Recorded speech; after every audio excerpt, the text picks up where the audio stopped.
No sé qué experiencia usted ha tenido, les preguntaba a nuestros hermanos en la mañana, respecto del matrimonio en cuanto al valor que usted le da al matrimonio.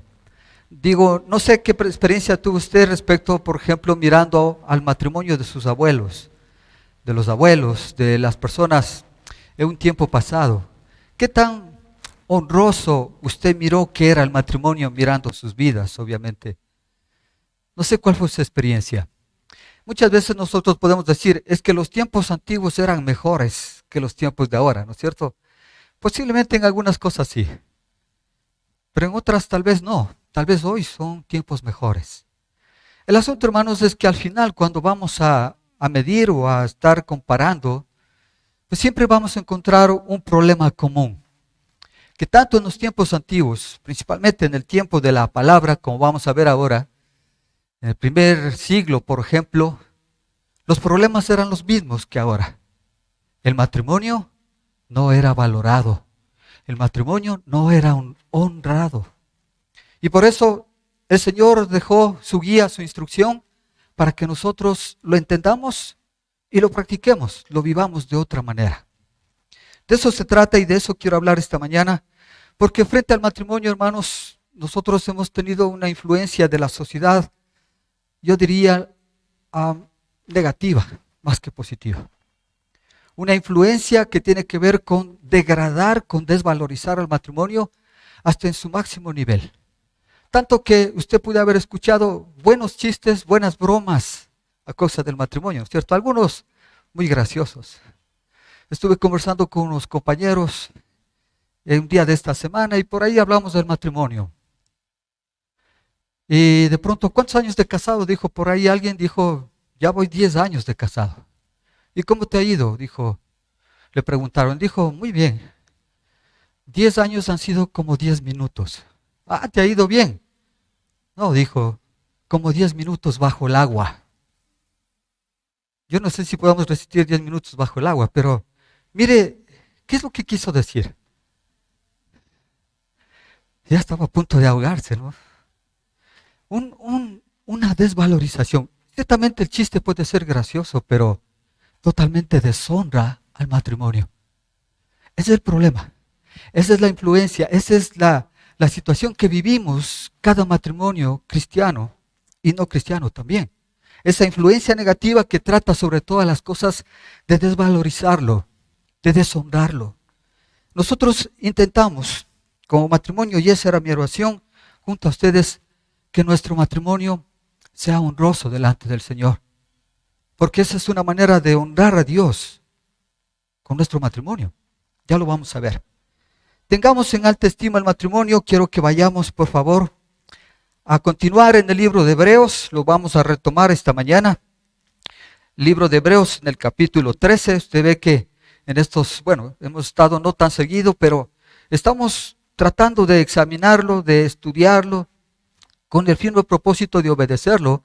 Estas exhortaciones que el autor de Hebreos hace a la iglesia y obviamente nos hace a nosotros. De hecho, el Señor, entendemos, está haciendo estas exhortaciones a nuestra vida misma. Entre las exhortaciones que hemos hablado ha sido de este amor fraternal que nos ha dicho que debemos continuar amándonos como con otros de una forma fraternal. Nos ha dicho en el versículo 1. Luego, que no debemos olvidarnos de practicar la hospitalidad, ¿no es cierto? Luego nos habló en el versículo 3 sobre de hacer memoria de los presos y los maltratados.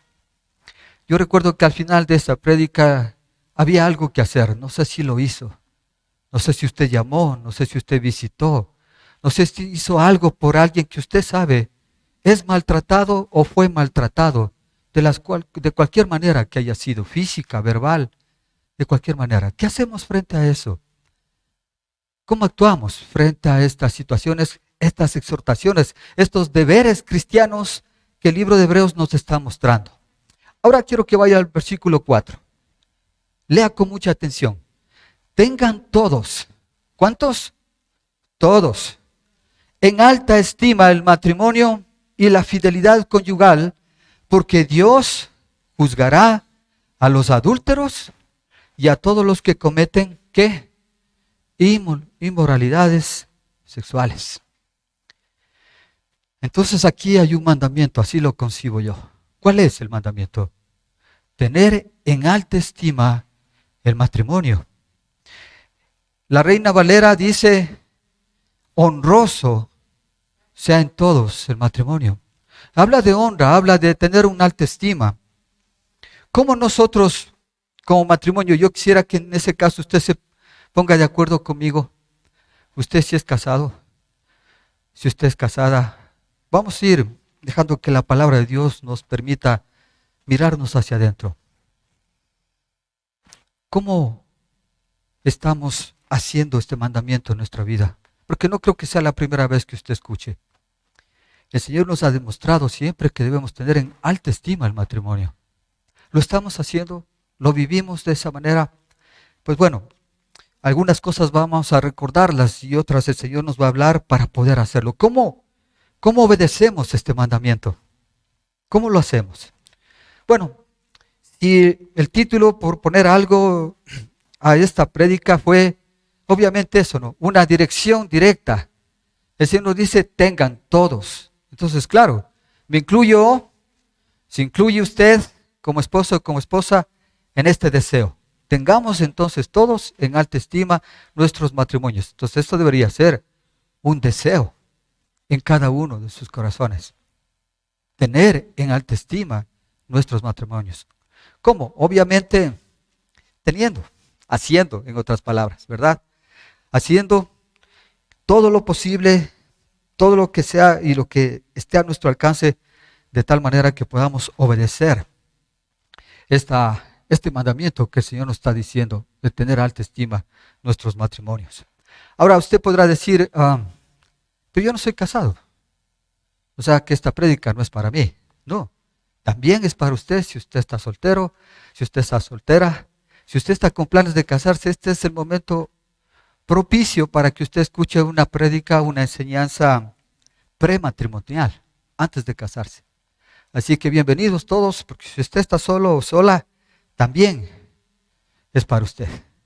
Escuche entonces muy atentamente a lo que la palabra de Dios nos va a mostrar esta mañana. Entonces, teniendo en alta estima nuestros matrimonios, ¿qué significa esta palabra, alta estima? ¿O qué significa en Reina Valera esta honra que dice debemos tener de nuestros matrimonios?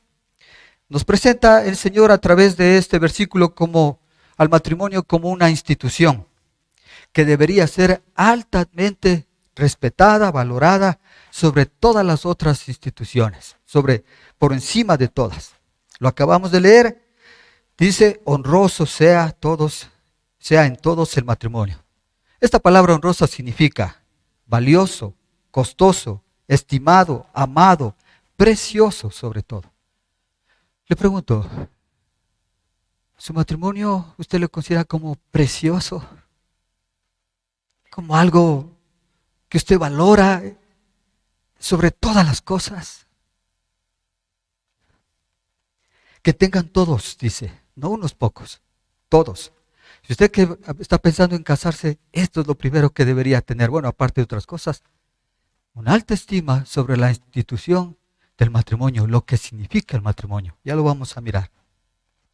Si a usted le preguntan en algún momento, ¿qué es lo más valioso que usted tiene en este momento? ¿Qué es lo más valioso que tiene? Usted dirá, si es casado, mis hijos, es lo más valioso. No sé qué es lo más valioso para usted. Pero si somos cristianos, tal vez la respuesta sería, lo más valioso que tengo es a Jesucristo en mi corazón. Lo más valioso es mi salvación, mi redención, el perdón, la gracia del Señor en mi vida. ¿Podría yo contestar? No tanto espiritualmente, ¿no? Porque eso es lo primero que nosotros como cristianos entendemos. ¿Ese es lo más valioso para usted? Podríamos decir que sí, ¿no es cierto? Lo más valioso es tener a Jesucristo en nuestro corazón. ¿Y qué sería lo segundo? Si soy casado, debería decir mi matrimonio. Eso es lo más valioso de mi vida. Pero esa es un poco la pregunta y lo que nos está mostrando el Señor.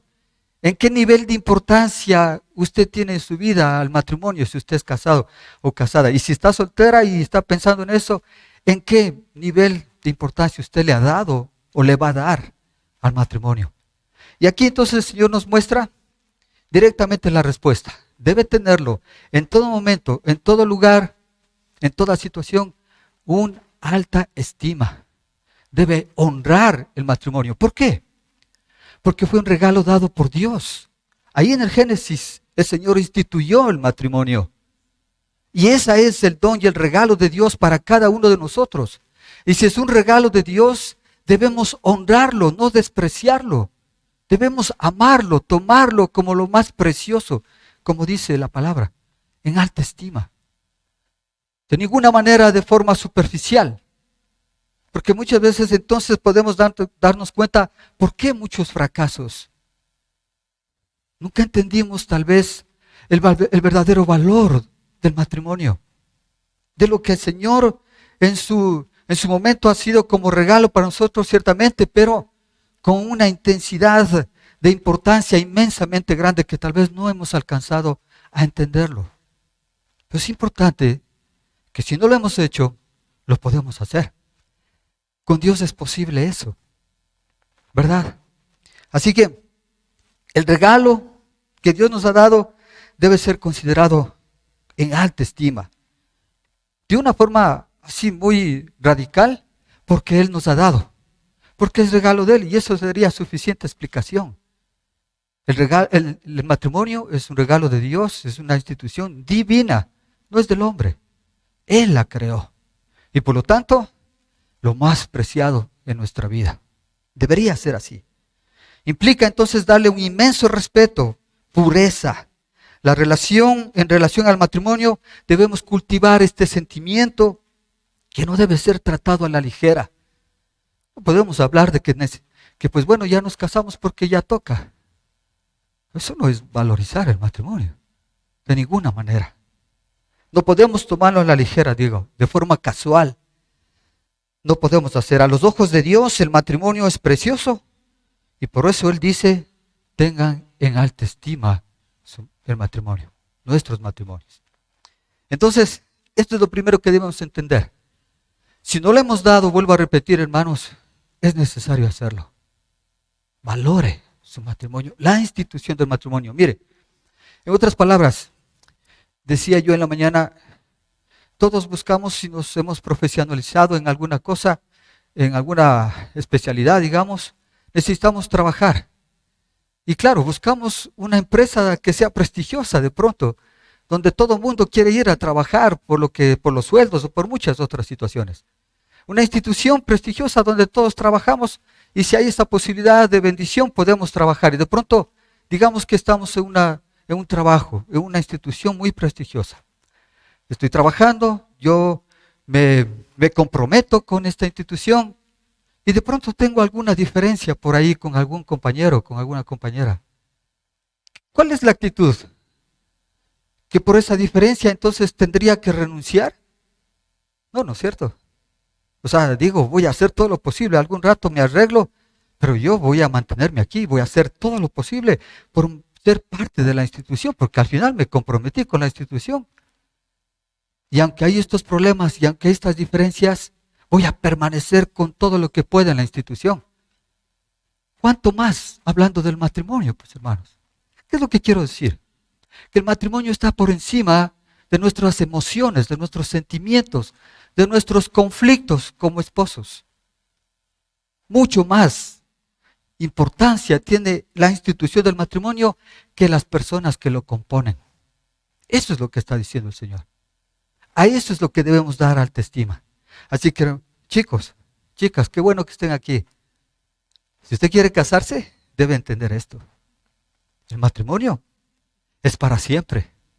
El matrimonio debe estar tomado en alta estima. Y ciertamente tenemos que honrarnos los unos a los otros. Ya nos ha dicho el Señor, amarnos, respetarnos los unos a los otros, hablando del matrimonio, esposo, esposa, claro, pero por encima de eso debemos tener en alta estima la institución del matrimonio. Eso no puede tomarse a la ligera. Por eso yo creo que el Señor está en total desacuerdo con el divorcio. Por eso el Señor no aprueba el divorcio. Hay una palabra, aborrece. Porque de pronto estamos desvalorizando, no actuando según lo que dice el libro de Hebreos, que estamos aquí. Y hay muchas formas en las que podemos despreciar el matrimonio. Hay muchas maneras. En el tiempo cuando fue escrito Hebreos, había un grupo, un grupo religioso de cristianos, esta religión se llama el ascetismo. Estos ascetas o anacoretas también, no sé si alguna vez escuchó, ellos preferían no unirse, no casarse, sino más bien alejarse, distanciarse, cada cual buscando una especie de purificación espiritual, no compartiendo la vida con nadie, sino solos. Este grupo pensaba así y eran cristianos aparentemente. Entonces buscaban esta purificación espiritual a través de evitar sobre todas las cosas los placeres materiales. Entonces, claro, no se daban en casamiento, cada cual buscaba su soledad, la pobreza, obviamente, la abstinencia en todo sentido, y vivían solos, apartados del mundo, tratando de buscar la pureza espiritual. Le cuento que hasta ahora hay este grupo, pero ¿sabe? Están equivocados, porque el Señor en contra de todo eso dice que debemos tener en alta estima el matrimonio. Más bien, como es una institución que Él lo creó, está animando a que podamos hacerlo, pero con un propósito claro, con una motivación correcta. Esto es lo que nos está mostrando. Y luego nos dice que debemos nosotros tener en alta estima nuestros matrimonios practicando la fidelidad conyugal. ¿Qué significa esto? En Reina Valera dice, manteniendo el hecho sin mancilla. ¿A qué se refiere esto? Bueno, se refiere a la intimidad conyugal y adentro del matrimonio.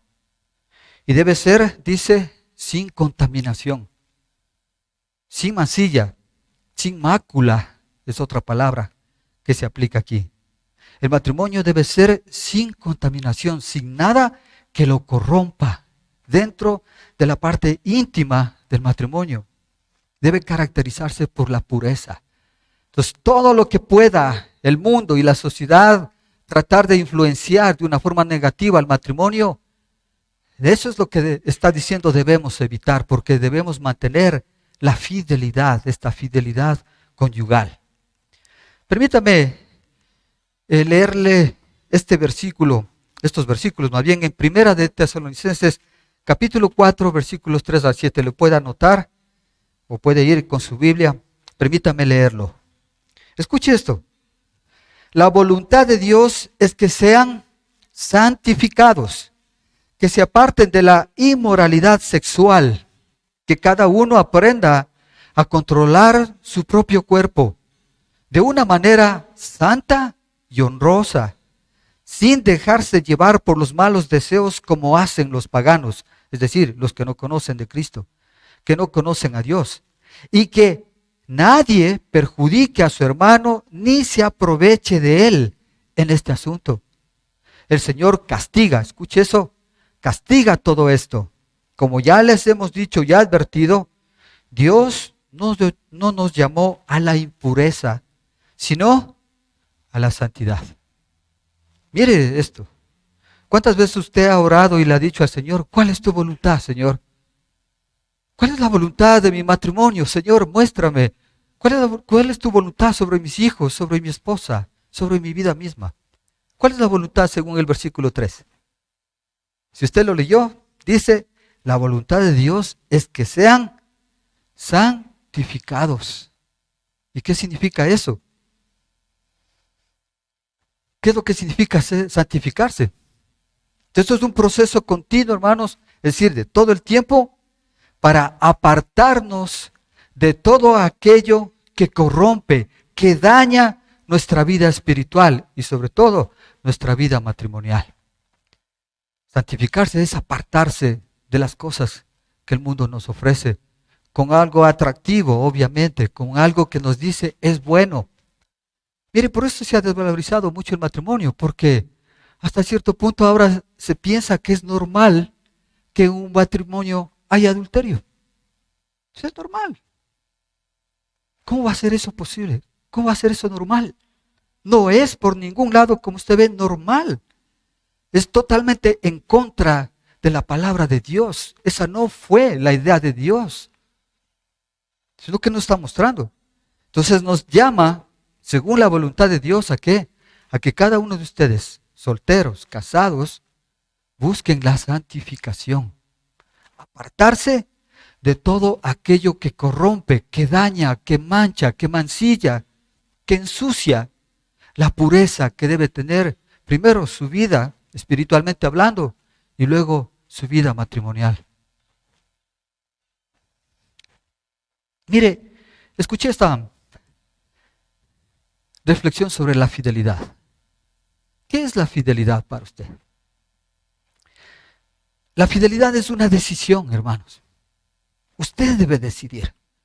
La fidelidad es una decisión de amor. Es un compromiso. Es una actitud del corazón. Es una renuncia al egoísmo a favor de los que amamos. Así que usted tiene una responsabilidad. Si es que no lo ha hecho, debe decidir ser fiel a su esposa. ¿Cómo me ha ayudado a mí a hacer eso? Porque no es que sea 100%, lo estoy confesando. Pero me ha ayudado primero a serle fiel a Dios. Cuando le soy fiel a Dios, se me hace más posible ser fiel a mi esposa. Estamos en ese proceso. Hemos tomado una decisión. Estamos en ese camino. Le quiero invitar a que me acompañe. Ojalá podamos todos caminar en esa decisión de ser fiel y de actuar, como dice este versículo, con fidelidad, manteniendo la fidelidad conyugal en nuestra vida. ¿Cómo podemos fortalecer nuestro matrimonio, hermanos? ¿Cómo usted puede darse cuenta que hay muchas cosas a nuestro alrededor? La tentación, las situaciones de la sociedad, nosotros mismos, muchas cosas influyen tal vez de una forma negativa en un matrimonio. Pero ¿cómo nos mantenemos firmes frente a todo eso? Bueno, tenemos que tomar primero la decisión, como ya hemos visto, una decisión clara y firme. Voy a ser fiel. Quiero ser fiel. Con la ayuda de Dios, usted puede hacerlo o puede estar en ese camino. Entonces, ¿cómo mantenemos nuestro matrimonio fuerte? Bueno, aquí hay un proverbio que siempre lo hemos leído y es en favor de las mujeres. ¿Qué dice? Engañosa es la gracia y vana la belleza, pero la mujer que teme al Señor, esa será alabada.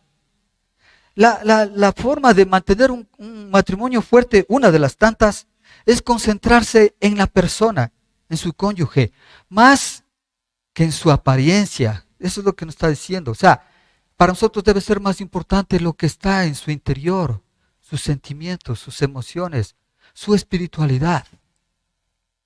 No tanto su parte externa. Vana es la belleza, dice. Vana es la belleza. ¿Por qué dice eso? Porque al final en el camino, en los años, en el pasar del tiempo, pues uno va perdiendo, digamos, algo físico, ¿no es cierto?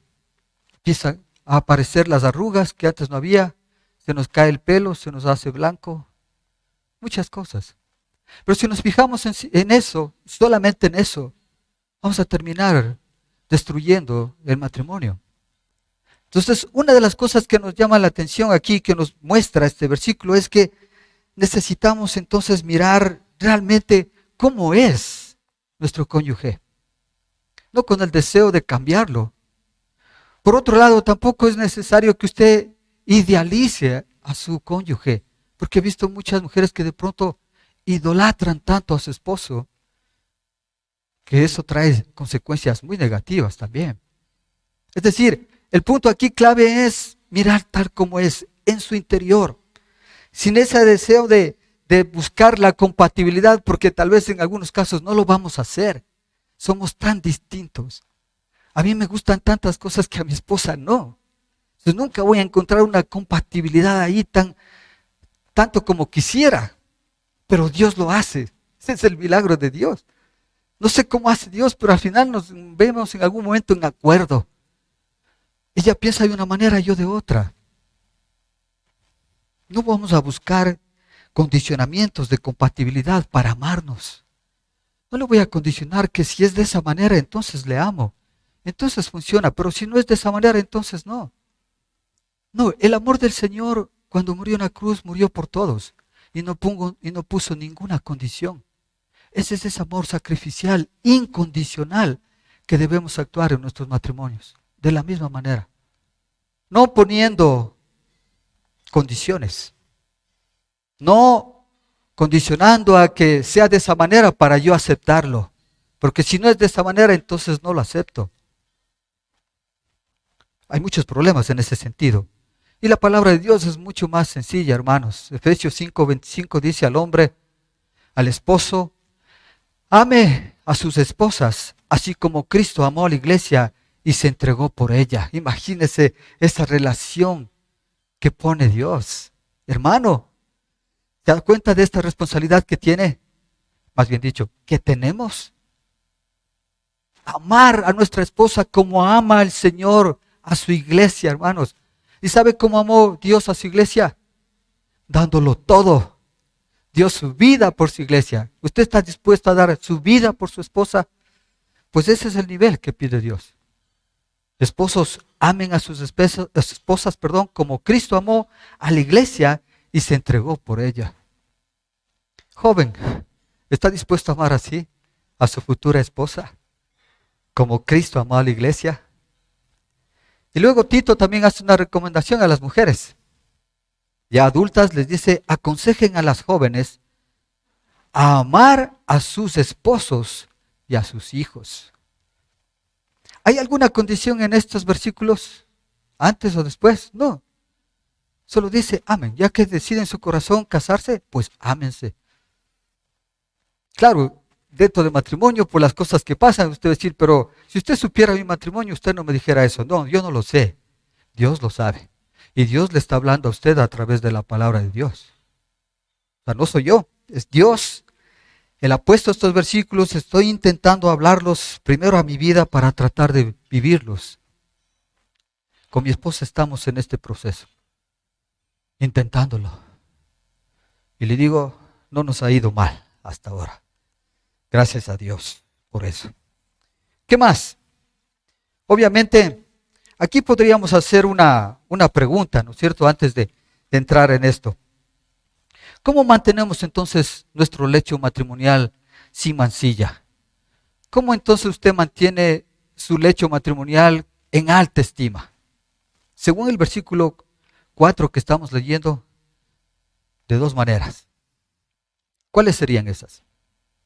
Alejándonos sobre todas las cosas posibles del adulterio y la fornicación. Dice el versículo 4 en la segunda parte, porque, o en Reina Valera dice, pero Dios juzgará a los adúlteros y a todos los que cometen inmoralidades sexuales. Hermanos, la mejor forma de llevar nuestro matrimonio en alta estima es alejándonos totalmente del adulterio y la fornicación y de toda práctica que tiene que ver con inmoralidad sexual.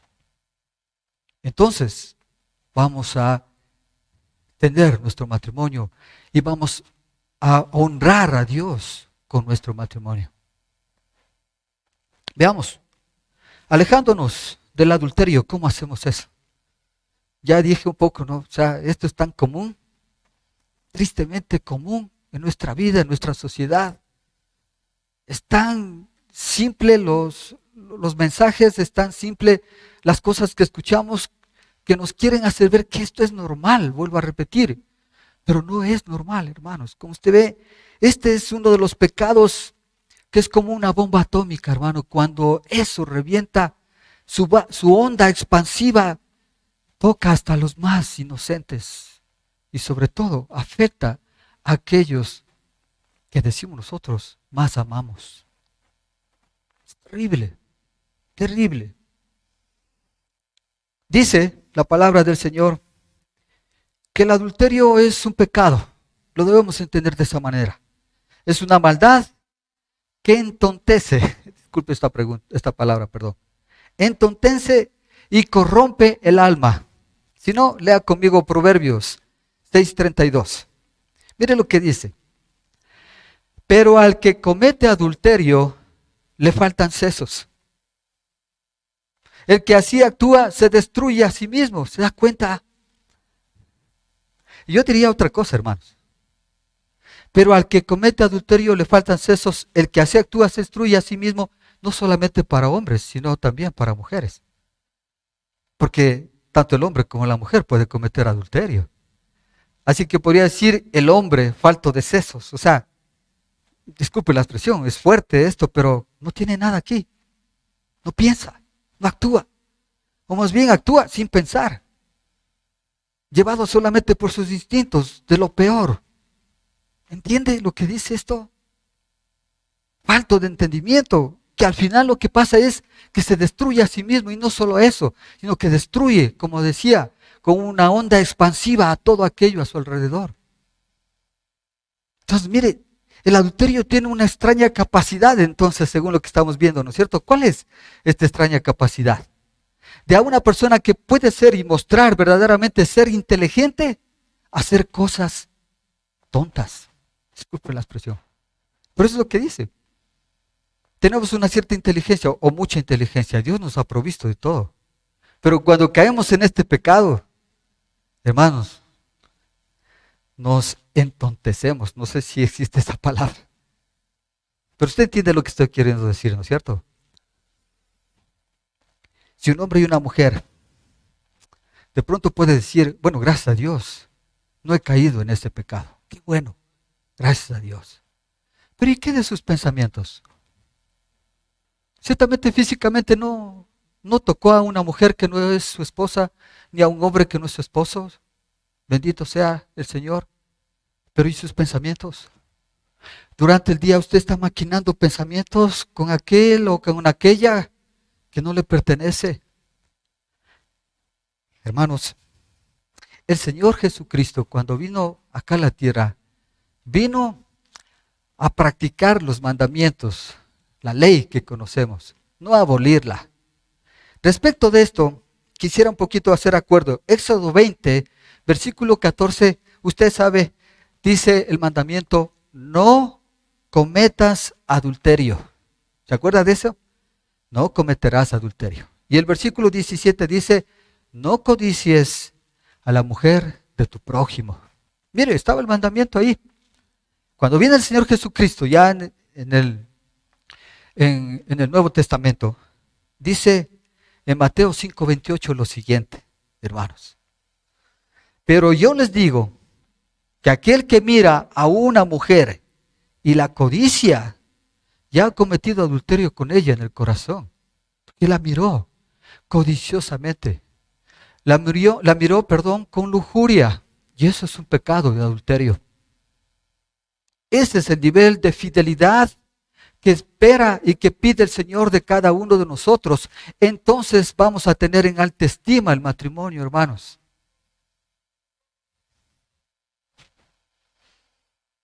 Físicamente no pudo haber pasado nada, pero ¿y sus pensamientos durante el día maquinaron cosas, pensamientos con aquello que no es suyo, con la codicia hacia otra persona? Pues estamos cometiendo el adulterio.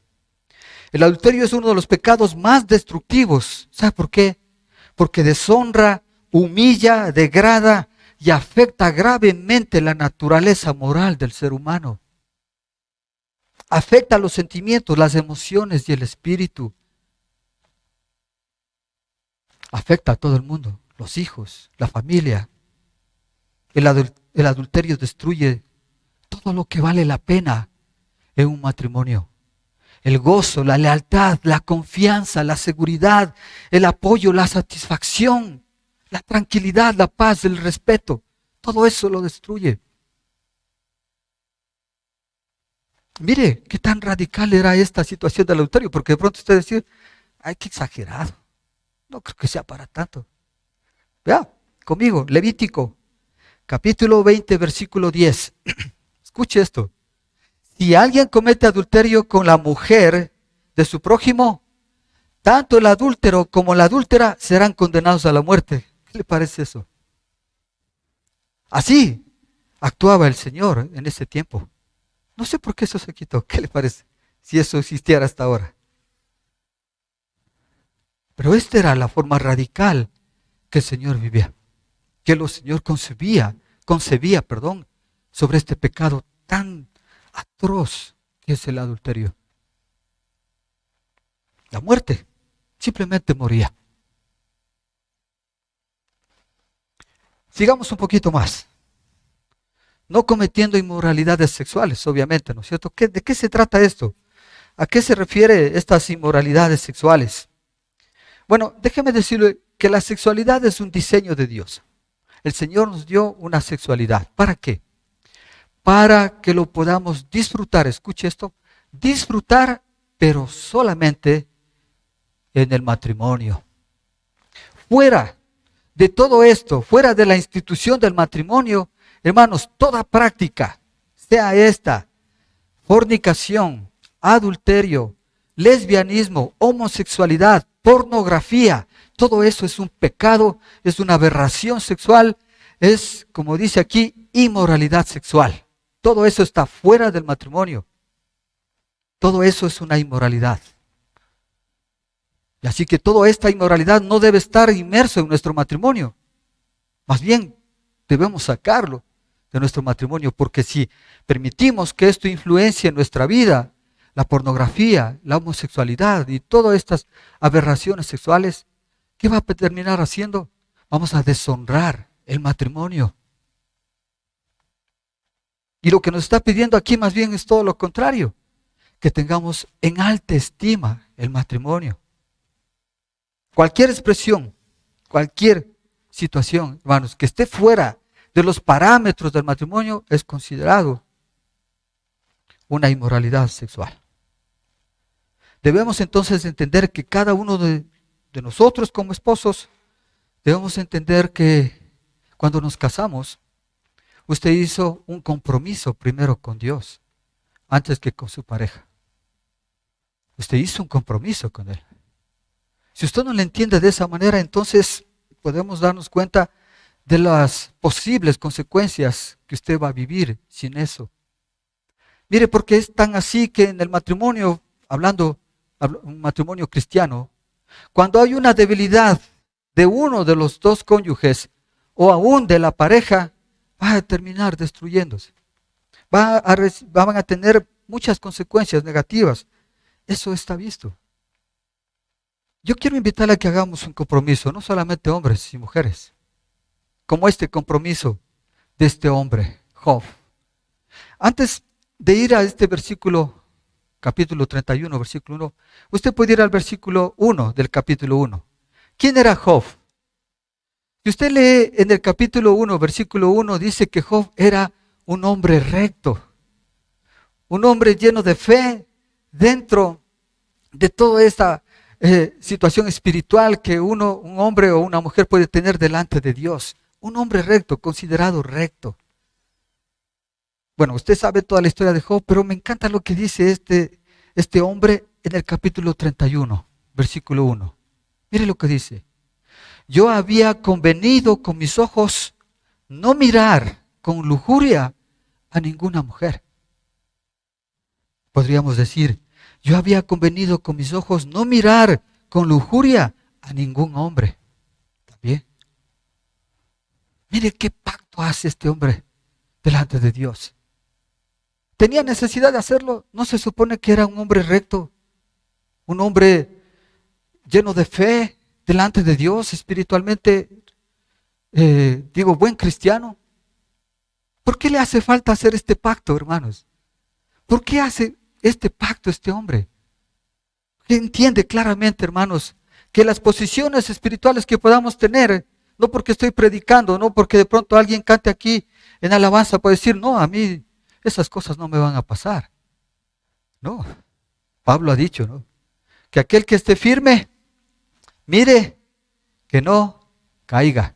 Es decir, hay un proceso continuo de cuidar nuestra vida espiritual, de cuidar lo que el Señor nos ha dado, esta santidad que cada día debe estar en nosotros en constante crecimiento, alejándonos de la tentación, pero acercándonos a Dios para ser fortalecidos, para tomar su fortaleza y poder decir no cuando necesitamos decir que no.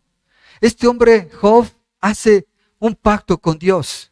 Mire, había convenido con mis ojos no mirar a ninguna mujer con lujuria. ¿Por qué no hacemos este pacto, hermanos, hermanas? Puede hacer usted de una forma personal delante de Dios y decirle, yo me comprometo.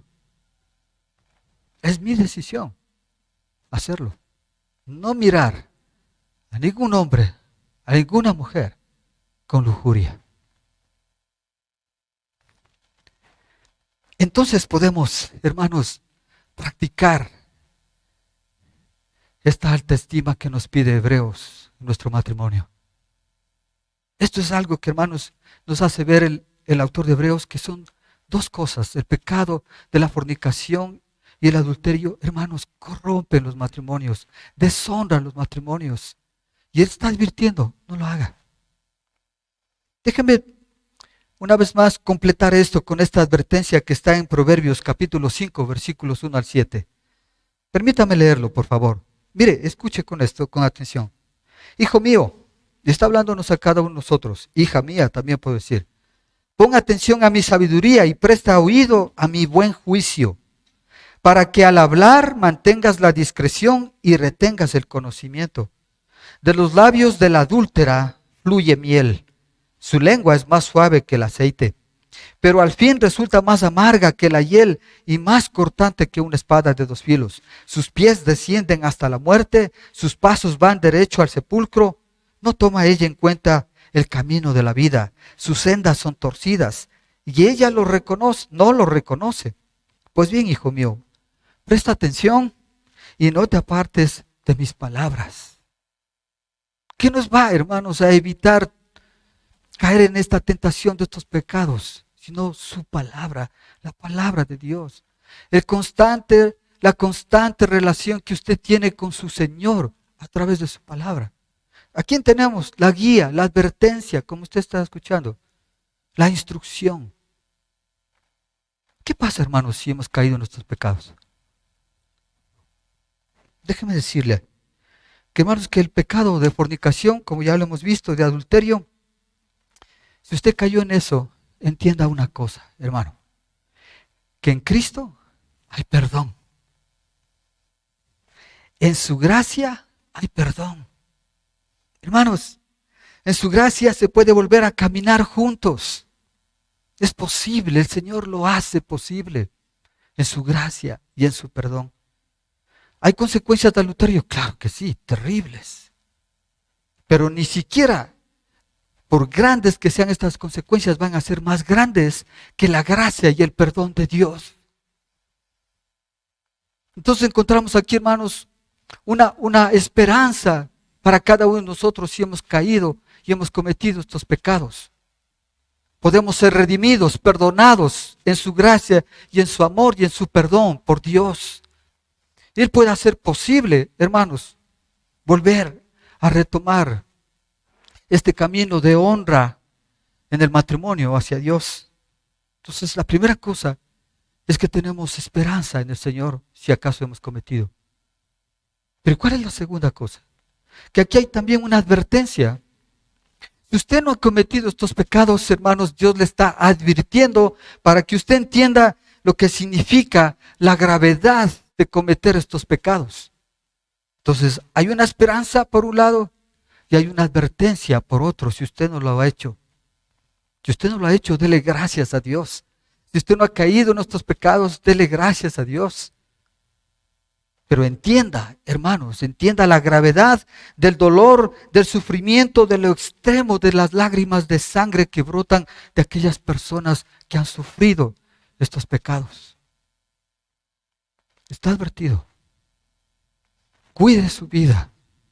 No permita que usted, ni las tentaciones que pone el diablo, le permita caer en estas situaciones.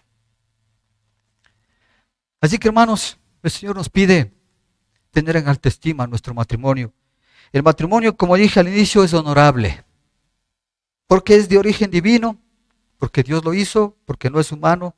Si queremos que nuestro matrimonio sea tomado en alta estima, debemos conocer, comprender y seguir los principios de Dios. Está en su palabra, está a su alcance. Aquí nadie puede decir, es que yo no sabía, es que nadie me dijo. Bueno, ahí está en su Biblia.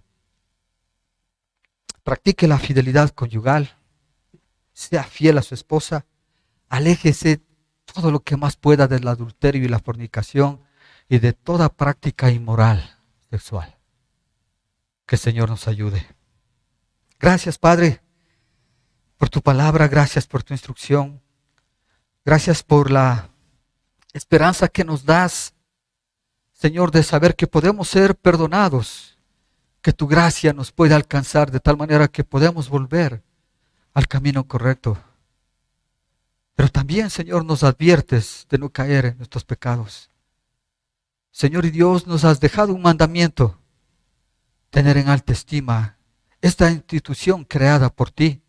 Es tu diseño, es tu deseo, dar al hombre y a la mujer una institución, el matrimonio, para que en el matrimonio podamos practicar cada uno de estos principios, cada uno de los roles que tu palabra está específicamente citada para cada cónyuge. Señor y Dios, te pedimos, y esta es nuestra oración, creo, de todos mis hermanos y mis hermanas, ayúdanos a obedecer. Queremos realmente, Señor, tener en alta estima nuestros matrimonios. Si no lo hemos hecho, te queremos pedir perdón, Señor, por tanta situación, aún por una broma que puede ser ingenua. Señor y Dios, perdónanos. Hoy entendemos el valor, mucho más que tiene un matrimonio para cada uno de nosotros. Ayúdanos a honrarte, a honrar nuestro matrimonio con nuestras vidas, a agradarte a ti sobre todas las cosas. Señor y Dios, yo pongo en tus manos cada familia, cada matrimonio de nuestra iglesia. Te ruego por ellos, por cada uno de ellos, Señor, que junto a nuestros hijos podamos crear un hogar que te honre y que te agrade a ti, porque valoramos, porque tenemos en alta estima nuestro matrimonio. Te pedimos, Señor, tu ayuda. Solos no podemos, Señor. Necesitamos de tu mano. Necesitamos de tu protección, de tu cuidado, Padre. Y yo sé que lo haces. Señor y Dios, te damos gracias, porque sabemos que no estamos solos.